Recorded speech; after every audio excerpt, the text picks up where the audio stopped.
Título 12 da sentença. Artigo 381. A sentença conterá 1.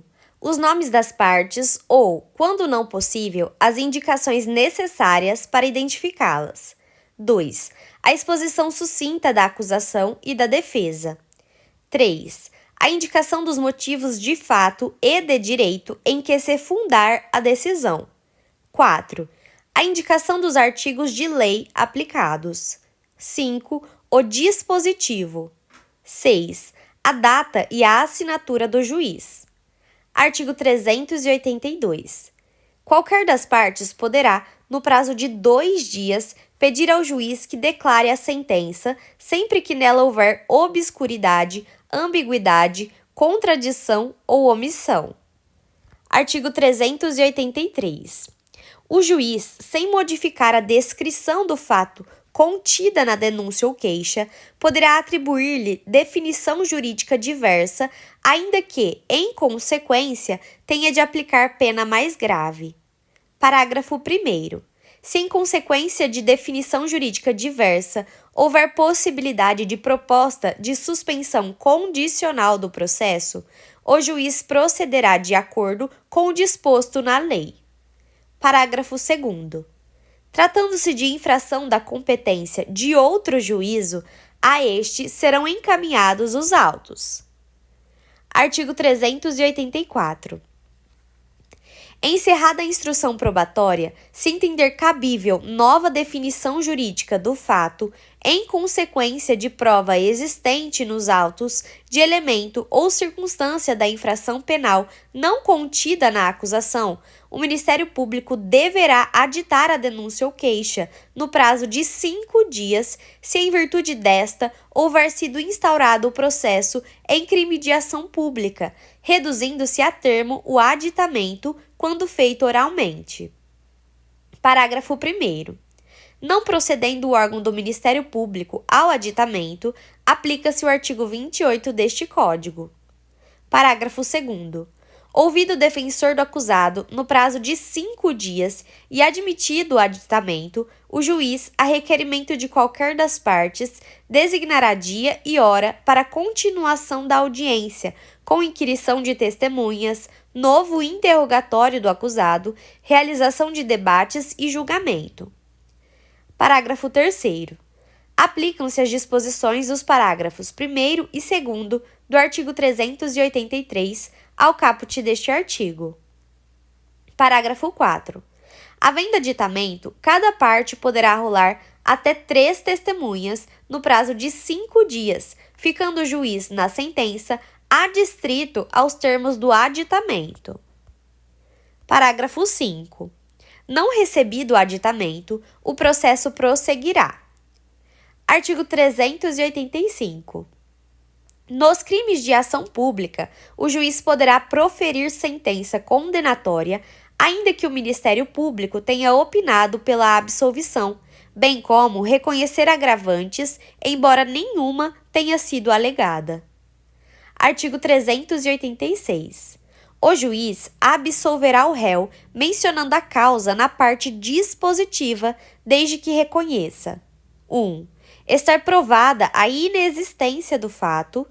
2. Não haver prova da existência do fato. 3. Não constituir o fato infração penal. 4. Estar provado que o réu não concorreu para a infração penal. 5. Não existir prova de ter o réu concorrido para a infração penal. 6. Existirem circunstâncias que excluam o crime ou isentem o réu de pena. Artigos 20, 21, 22, 23, 26 e parágrafo 1º do artigo 28, todos do Código Penal, ou mesmo se houver fundada dúvida sobre sua existência. 7. Não existir prova suficiente para a condenação. Parágrafo único. Na sentença absolutória, o juiz: 1. Mandará, se for o caso, pôr o réu em liberdade. 2. Ordenará a cessação das medidas cautelares e provisoriamente aplicadas. 3. Aplicará medida de segurança, se cabível. Artigo 387. O juiz, ao proferir sentença condenatória, 1. Mencionará circunstâncias agravantes ou atenuantes definidas no Código Penal e cuja existência reconhecer. 2. Mencionará as outras circunstâncias apuradas e tudo o mais que deva ser levado em conta na aplicação da pena, de acordo com o disposto nos artigos 59 e 60 do Código Penal. 3. Aplicará as penas de acordo com essas conclusões. 4. Fixará valor mínimo para a reparação dos danos causados pela infração, considerando os prejuízos sofridos pelo ofendido. 5. Atenderá quanto à aplicação provisória de interdições de direitos e medidas de segurança ao disposto no título 11 deste livro. 6.